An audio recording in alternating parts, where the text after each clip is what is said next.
Hello everyone, স্বাগতম জনাইছো সকলোকে মোৰ চেনেলৰ অন্য এটা ভিডিঅ'লৈ আশা কৰো সকলো ভালে আছে আৰু ময়ো ভালে আছো। আনফালে এয়া কিনকিনিয়া বৰষুণ পৰি আছে। গৰুক দিছো খেৰ মুজিত আৰু ছাগলীক পাত কাটি দিলো।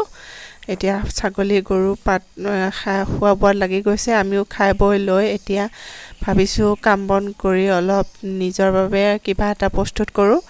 থাম্বনেলত দেখি হয়তো গমে পাইছে মই কি বনাব ওলাইছো। আনফালে লৰা কাপোৰবিলাকো মই বাৰান্দাতে মেলি থৈ দিছো যিহেতু বৰষুণ পৰি আছে। তো আহিছো এতিয়া মেইন কামটো লৈ। এয়া হৈছে এলোভেৰা খেতি। মোৰ ঘৰত এইখিনি মই এলোভেৰা খেতি কৰি ৰাখিছো। বৰষুণ পৰি দিয়াৰ কাৰণে কি ধুনীয়া সেউজীয়া হৈ আছে আৰু তাৰে মই এতিয়া এলোভেৰা সাবুন বনাম। বহুদিনে হ'ল মই ফ্লিপকাৰ্টৰ পৰা সব বেছ অৰ্ডাৰ কৰি ৰখা। ব্যস্ততাৰ কাৰণে মই ভিডিঅ' বনাব পৰা নাই আৰু সব বেছ মানে সাবুনো বনাব পৰা নাই। তো আজি সময় পাওঁতে ভাবিছো সব বেছখিনি কামত লগাও, মানে এলোভেৰা সাবুন বনাও। তাৰ বাবে আহিলো এয়া এলোভেৰা খেতি লৈ। মানে এলোভেৰাখিনি ইমান ধুনীয়া হৈ আছে, কাটিবলৈ মনে নাযায়। কোনটো কাটো কোনটো নাকাটো তেনেকৈ ভাবি এতিয়া দুপিস কাটি ললো। এই দুপিসে বনাম মই সাবুন। আজি প্ৰথম বনাম সাবুন, কিমান লাগে নাজানো, হলেও বনাম আৰু এয়া ফ্লিপকাৰ্টৰ পৰা আনি পাৰ্চেলটো মানে ওপেন কৰি তেনেকৈ আকৌ ৰাখি দিলো। এতিয়া সেই আধা কেজি আনিছিলো, আধা কেজিৰ 3 ভাগৰ মানে এভাগ কাটি লৈছো সেই সব বেছটোৰ পৰা। আৰু এলোভেৰাখিনিও ধুনীয়াকৈ কটাৰীৰে এৰাই ললো। তাৰ পাছত সসপেনত পানী দিলো, পানীখিনি উতল আহিবৰ বাবে। আৰু এইখিনি সব বেছখিনি মই কাটি ললো ধুনীয়াকৈ টুকুৰা কৰি সৰু কৰি, যাতে সোনকালে সেই সব বেছখিনি গলি যায়। আৰু উতলা গৰম পানীত মই দি দিলো।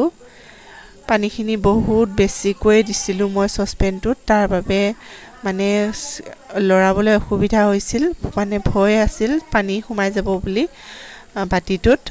তো মই পানী অকণমান কমাই ললো। কমাই লোৱাৰ পাছতহে মই ভালদৰে লৰাব পাইছো।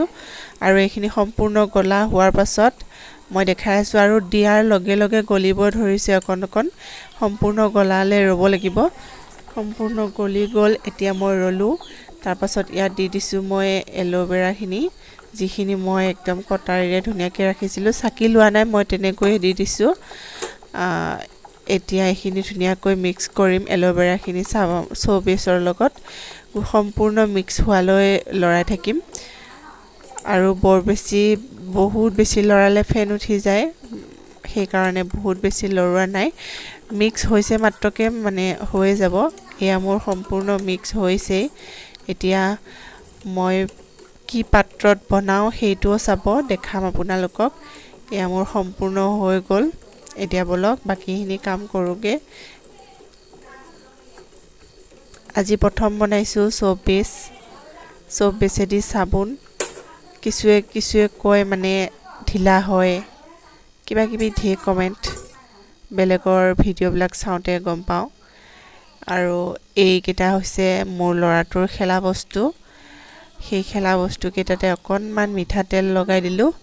আৰু সেই বাটি মানে এইকেইটাত সেইকেইটা কি বুলি ক'ম এতিয়া, খেলা বস্তুকেইটাতে ঢালি দিছো সব বেছখিনি ধুনীয়াকৈ। মই ভাবিছিলো মানে সব বেছখিনি দেখি দুটাতে ফুল হৈ যাব নেকি বুলি ভাবিছিলো, সেইকাৰণে দুটাই লৈছিলো। তাৰ পাছত আৰু এটা দৰকাৰ হ'ল, মই আৰু এটা আনিলো আৰু অকণ তেল ঘঁহি পেলাই ধুনীয়াকৈ লগাই দিলো। আৰু এইখিনি এতিয়া মই ধুনীয়াকৈ ৰাখি দিম। আমাৰ যিহেতু ফ্ৰিজ নাই ফ্ৰিজত ৰাখিবলৈ, তো মই এনেকৈয়ে ৰাখি দিম। ক'ত ৰাখো চাই থাকিব। এয়া মই ৰাখি দিলো। এইটো আমাৰ চাউল থোৱা টিং। আমাৰ ধূলিৰ উৎপাত বহুত, সেইকাৰণে চাউল থোৱা টিংটোত একদম ধূলিয়ে পোত খাই আছে। তাৰ পাছত এতিয়া শুকাই গ'ল। এঘণ্টা লাগিছে পুৰা শুকাই যোৱাৰ পাছত মই ধুনীয়াকৈ এৰালো। মোৰ কিন্তু ঢিলা হোৱা নাই, বৰ ধুনীয়া হৈছে সাবুন কেইপিচ। এয়া মিঠাতেল অলপ বেছি হোৱাৰ কাৰণে জিলিক কৰি আছে। আৰু ভিডিঅ'টো কেনে পালে চাই জনাব, কমেণ্ট কৰিব, ছাবস্ক্ৰাইব কৰিব যাতে আগুৱাই যাব